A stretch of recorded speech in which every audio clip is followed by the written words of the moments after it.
Ah, eccomi qua! Bonjour! Bonjour, chef Polnaros! Ho sentito dire parlare molto bene della vostra cucina. Quindi vi aspetto di assaggiare delle prelibatezze degne di un ristorante stellato. Le stelle, svengo!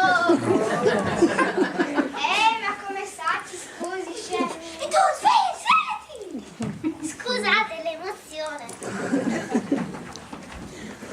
Vedrà, chef, noi non la deluderemo. Le prepareremo i nostri piatti migliori. Riso al limone con acciughe e cacao. Buono! Tuorlo fritto con trippa di